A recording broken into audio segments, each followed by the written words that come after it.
Hola, queridos alumnos de la Tecnicatura en Ciencias Sagradas.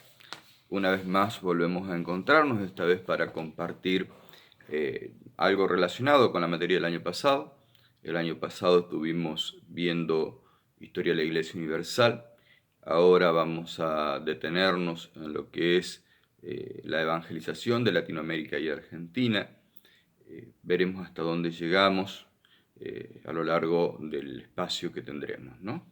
Eh, Mi intención es que tengamos una aproximación para que tengamos un poco más de idea acerca de cómo fue la evangelización de Latinoamérica y Argentina. De paso también para ver un poquito cosas referentes a la famosa leyenda negra que circula, y ya voy a hacerles llegar algún video también al respecto. ¿eh? Comencemos, miren, cuando vamos a hablar de lo que es la evangelización de Latinoamérica y Argentina, tenemos que acercarnos primero y ante todo de una manera eh, despojado, como les decía las otras veces, de, de nuestros preconceptos, despojados un poco de las concepciones que nosotros tenemos, ¿no? Y tratando de ejercer un poco la empatía, ¿no? Tenemos que meternos en la mentalidad del hombre europeo del siglo XV que llega a América, ¿no? Eh, Siglo XV porque es 1492. Acercarse a América era verdaderamente llegar a un mundo nuevo, totalmente nuevo. ¿eh? Eh, Imagínense, era asomarse a espacios que a ellos les parecían infinitos en comparación con los espacios y el terreno de Europa, ¿no?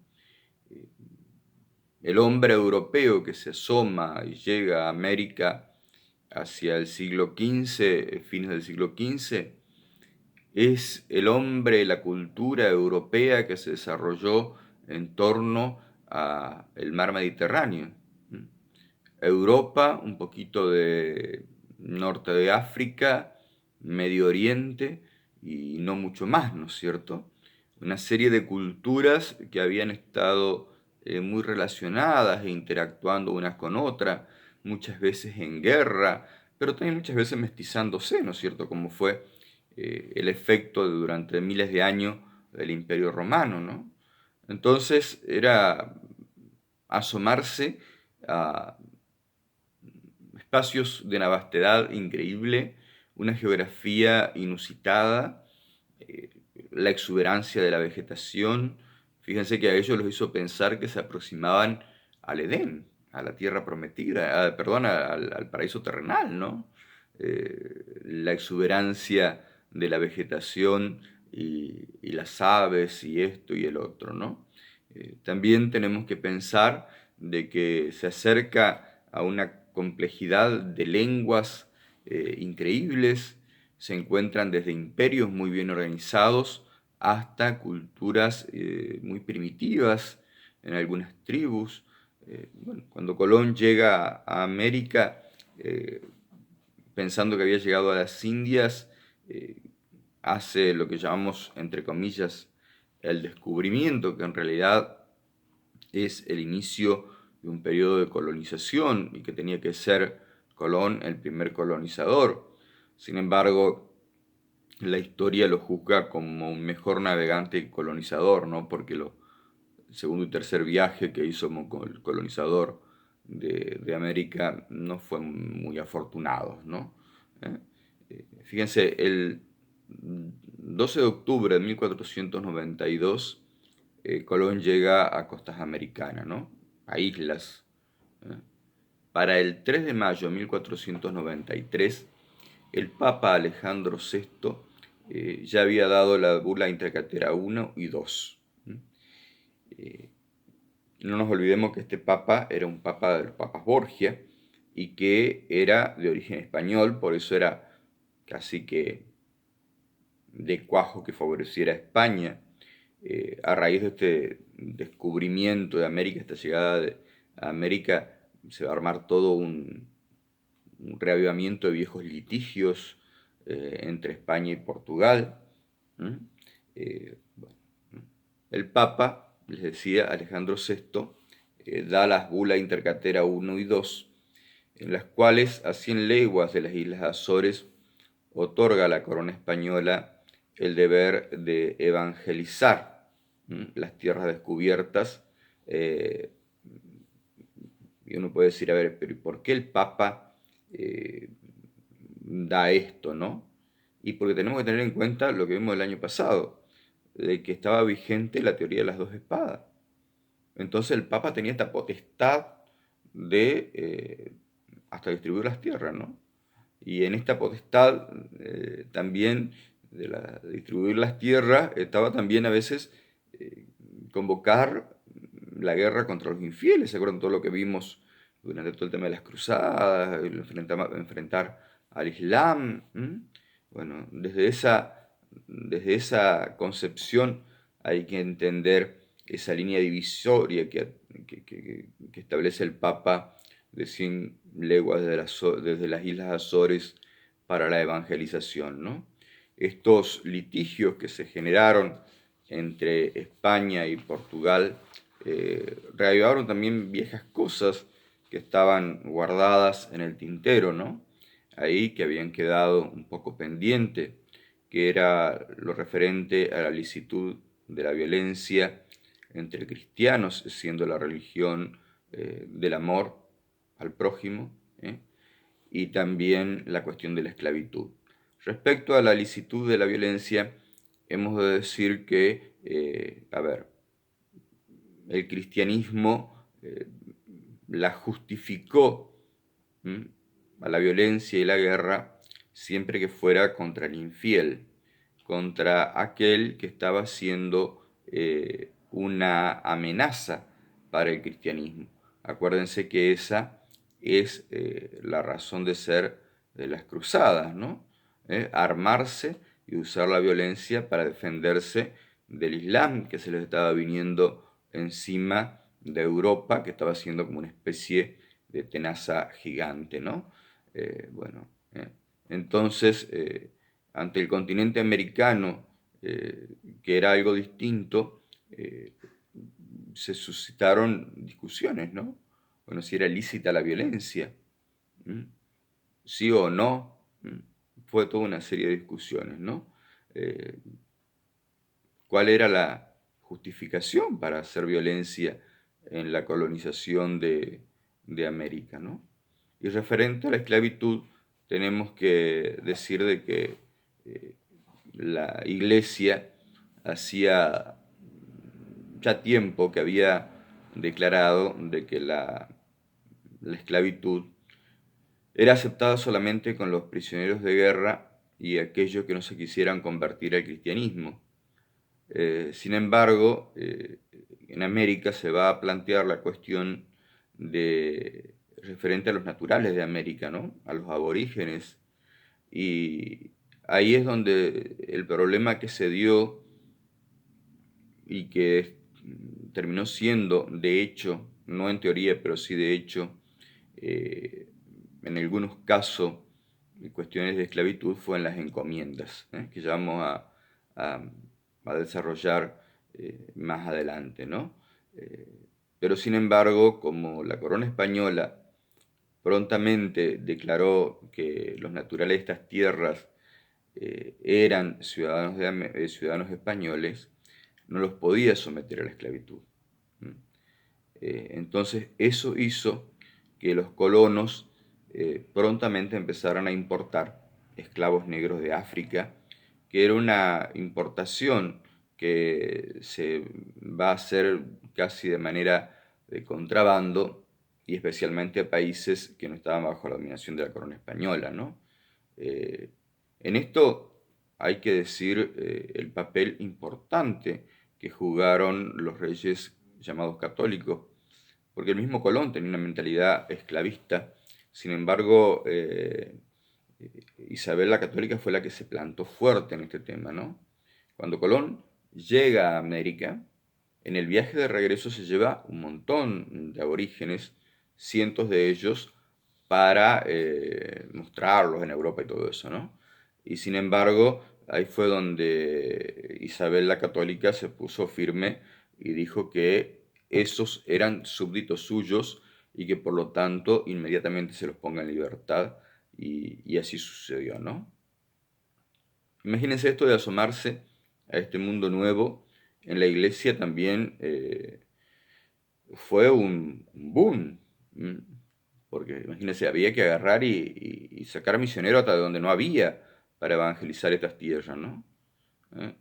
Fue un boom misionero, pero también fue es la labor profética de la iglesia de una y otra vez levantar la voz defendiendo los derechos de aquellos que se ven más amenazados. Y fue la Iglesia Católica la que una y otra vez levantó su voz en defensa del maltrato del aborigen y buscó una respuesta doctrinal y jurídica al doble problema que se había suscitado acerca de la licitud de la violencia y de la esclavitud, ¿no? En esto tenemos que decir de que prontamente son los dominicos, los fundados por Santo Domingo de Guzmán, los que van a desarrollar toda una doctrina para defender al aborigen americano, ¿no? Y buscando la palabra adecuada, ¿no? El padre Montesinos fue el que se apersonó ante el mismísimo Fernando el Católico para pedirle y exigirle una legislación que protegiera a los naturales de América, ¿no? Para 1512 ya se había reunido en Burgos una junta para resolver esta cuestión, para dar una legislación, y después otra junta en 1516, en la que ya va a aparecer en uno de los que fuera los máximos defensores de los derechos humanos de los aborígenes, que fue Fray Bartolomé de las Casas, ¿no? Que ya nos vamos a detener más adelante. Fue una persona de que es polémica porque a veces termina en una visión un poco idealizada, ¿no? Pero que es una figura curiosa para descubrir en este proceso de lo que fue la colonización de Latinoamérica, ¿no? De América en general. ¿eh? Todo esto hizo que se suscitara un tal clima en Europa que para 1537, fíjense, estamos a 40 años, 42 años de la llegada de Colón a América, y pensemos 40 años en aquella noción del tiempo, donde un viaje a América desde Europa no duraba 12 o 17 horas como puede durar hoy en avión, sino que duraba 3 4 meses, ¿no? Así que imagínense ustedes, ¿eh? Es otro manejo del tiempo, otra noción del tiempo, ¿no? Para 1537 el Papa Pablo III agarra con el cardenal de Toledo, prohíben la esclavización del aborigen americano bajo pena de excomunión ipso facto, ¿no?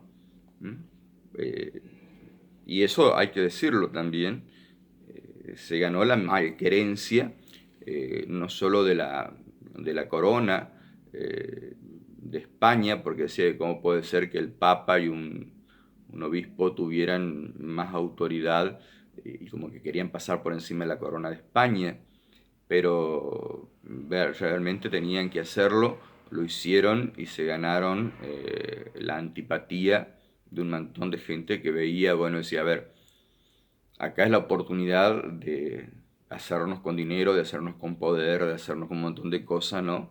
Y salió al cruce el Papa y el obispo de Toledo poniendo un freno a eso, ¿no? Nosotros sí, a ver, no vamos a tener tiempo, pero podríamos hacer toda una investigación acerca de la defensa de los derechos humanos a lo largo de todo este tiempo de la colonización de América y la época virreinal. Miren, realmente la Iglesia fue la defensora de los derechos humanos muchas veces, ¿no? Y la que se dedicó a promover al aborigen americano, como vamos a ver nosotros cuando toquemos todo el tema del sistema de las reducciones jesuíticas, por ejemplo, ¿no? Bueno, cosas que por ahí En la leyenda negra se mete todo en una misma bolsa, ¿no? Se dice la espada trajo la cruz o la cruz llegó a la mano de la espada. A ver, hay que entender eh, la mentalidad de ese tiempo, como le decía el año pasado al comenzar estos cursos, hay que entender sin caer en un anacronismo, hay que entender también la mentalidad de los hombres de ese tiempo y hay que entender de que hacer, a ver, eso uno lo va descubriendo en la medida en que va profundizando en la historia, que la iglesia hizo el sistema de contrapeso ante los problemas de este tipo que hubo en el periodo de colonización, ¿no?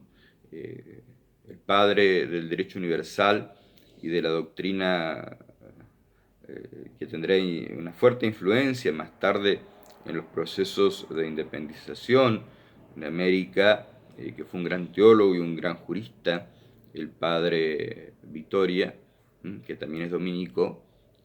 Fíjense que ya en ese punto eh, fue tomada en cuenta por el emperador Carlos y se desterró de toda la documentación la palabra conquista, eh, eh, porque justamente no era una conquista, sino una colonización. Además, también hay que aclarar de que este periodo eh, eh, tiene varias etapas y va cambiando. No es lo mismo la etapa mientras vivieron los reyes católicos, mientras vivió sobre todo Isabel, que la etapa posterior. No se olviden ustedes que después de la muerte de los reyes católicos, Carlos asume siendo el emperador, pero él es un Habsburgo, eh, cambia a la familia real en España y cambian un montón de cosas, porque Carlos era el hijo de Juana la Loca y de Felipe el Hermoso, con una mentalidad alemana, una mentalidad distinta, muy distinta a la de los reyes españoles, de profunda formación cristiana católica, ¿no? Justamente la importación de esclavos negros a América, fíjense ustedes que fue después de la muerte de Isabel. Isabel tenía clara la cosa de no a la esclavitud, ¿no? Y van a ser traídos los esclavos negros al centro de América, a Brasil y al norte de América, sobre todo para las plantaciones, ¿no? Para el uso en las plantaciones, ya que no se les permitía esclavizar a los indios.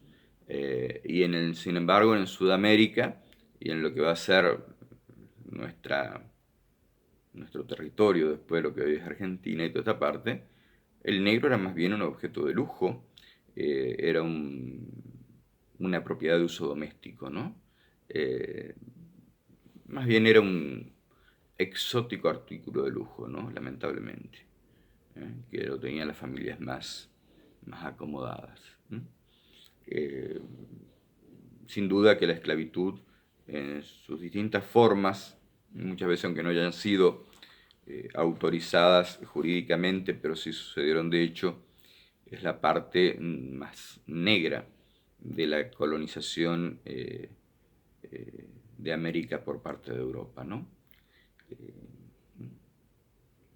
Otro tema, pasemos a otro tema, el patronato regio, es un tema típica pregunta de examen cuando se ve historia de la Iglesia en Latinoamérica y Argentina, es el patronato regio, ¿no? El patronato regio es un conjunto de privilegios y facultades que la Santa Sede otorgaba a las coronas de España y Portugal para que se encargaran de los asuntos eclesiásticos en territorios de misión, ¿no? A ver, la Santa Sede le daba a la corona de España y a la de Portugal la facultad de disponer de los diezmos que se podían recoger en estas tierras, pero con la condición de que la corona se hacía cargo de los gastos de la evangelización.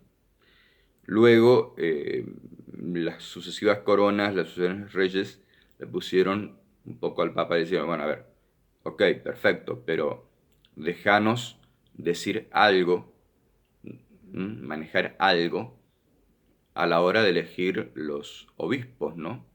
Porque imagínense en una tierra de misión donde todo es nuevo, donde no hay un clero autóctono, donde venían misioneros de congregaciones religiosas de todos los orígenes de los países europeos, decía, bueno, a ver, que nosotros podamos elegir un poco a la hora de nombrar los obispos, porque si no, pueden nombrar obispos de otras nacionalidades, y vamos a terminar teniendo dentro de nuestro propio reino o imperio alguien que es, en un caso de guerra, puede ser extranjerizante, puede ser hasta traidor, ¿no es cierto? Bueno, justamente por eso nace el Patronato Regio, en donde el gobierno de España, de Portugal, podían proponer los que iban a ser nombrados obispos a la Santa Sede, y el Papa los nombraba obispos. Esta institución del Patronato Regio, que tenía que ver con el nombramiento de obispo y también con los traslados, hizo de que el nombramiento de los obispos y muchas veces hasta de los párrocos tuviera que pasar por el Consejo de Indias y de la audiencia, y eso hacía de que los trámites fueran lentos, engorrosos, burocráticos, y que en lo que va a ser América y el establecimiento de la jerarquía eclesiástica en América, muchas cosas se hicieran muy lentamente y muchas cosas quedaran como paradas en el tiempo, ¿no? O había veces, lo nombraban obispo, pero todavía no llegaba la confirmación de la Santa Sede, así que no se lo podía consagrar obispo y no podía y empezaba a gobernar a medias sin el nombramiento, sin la ordenación episcopal, ¿no? Eso hacía que fuera un poco, un poco embromado el tema, ¿no? Y eso también promovió que después los reyes, en tiempo del absolutismo, quisieran extralimitarse en lo que escudándose en el Patronato Regio, se extralimitaran y se quisieran meter demasiado en lo que es la vida interna de la Iglesia, ¿no?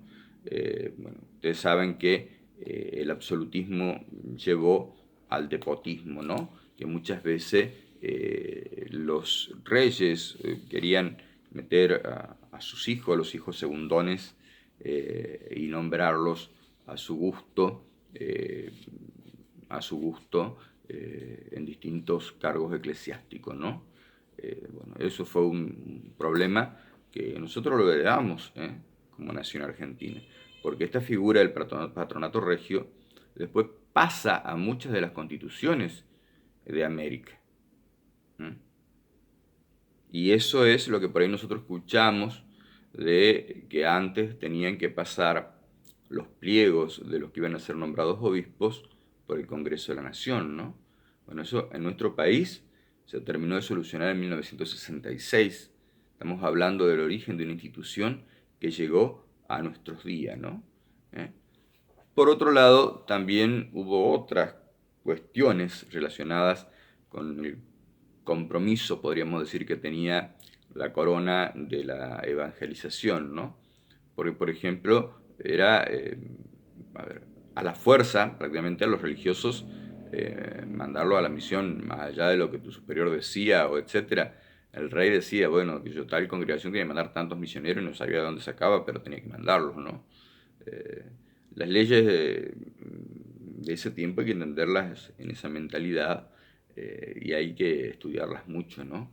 Eh, Siempre yo insisto en esto, nunca hay que hacer un juicio a la ligera, ¿no? Toda esta organización, digamos, no solamente el patronato regio, sino toda la legislación eh, que hace al funcionamiento de la colonia de América como colonia española, dio todo un cuerpo de legislación inmenso, que es un auténtico monumento jurídico, que va orientado a proteger a los indios. ¿eh? Fíjense ustedes de que usando el nos majestático, dice por ejemplo en la ley 13, y nuestra voluntad es que no padezcan vejaciones y tengan remedio y amparo conveniente por cuantas vías sean posible respecto a los aborígenes. O dice en la ley 34, los fiscales de nuestras audiencias sean protectores de los indios y les ayuden y favorezcan en todos los casos que conforme a derecho les convenga para alcanzar la justicia. Era un monumento de protección a la indígena, bueno, que después a la hora de aplicar a la ley concreta de todos los días, a la práctica, perdón, de todos los días, no se dio, bueno, siempre entra, ¿no es cierto?, ahí el factor humano, que ustedes saben que no, que siempre falla el factor humano, como se dice, ¿no? Otro punto que tuvo una finalidad sana en sus orígenes y que se dieron abusos en la práctica es la encomienda, que ya hablé algo. La encomienda era encomendar a un español que fuese un buen hombre, de buenas costumbres, cristiano, encomendarle una determinada región o un determinado número de leguas de terreno con un grupo de indios, de los cuales él era el protector y tenía como misión, ¿eh? Eh, integrarlos a la sociedad europeizada y evangelizarlos, ¿no? Es una versión, de acuerdo a la realidad americana, del feudalismo europeo, del feudalismo medieval, al que estaba familiarizada la cultura española, ¿no? Después, ¿qué pasó, digamos? Bueno, entre que las encomiendas estaban lejísimas lejísimo de España, la corrupción, etcétera, hubo muchos casos en que nos sobresalían precisamente por ser hombres beneméritos los encomenderos, ¿no? Los señores españoles a los que se les daba a cargo una encomienda, ¿no? Y ahí es donde hubo abusos, y son esos abusos los que muchas veces quedan más de manifiesto que las cosas buenas, ¿no? Pero ya vamos a encontrar nosotros, en la medida en que nos vayamos desarrollando, cómo se van a constituir a lo largo de este tiempo los frailes y los sacerdotes en los defensores de los indios que estaban en encomiendas, ¿no? Como les dije, el caso de Fray Bartolomé de las Casas es un caso único que necesita ser tomado y entendido en su contexto, ¿no? Lo importante de este primer video es que nos quedemos en esto, ¿no?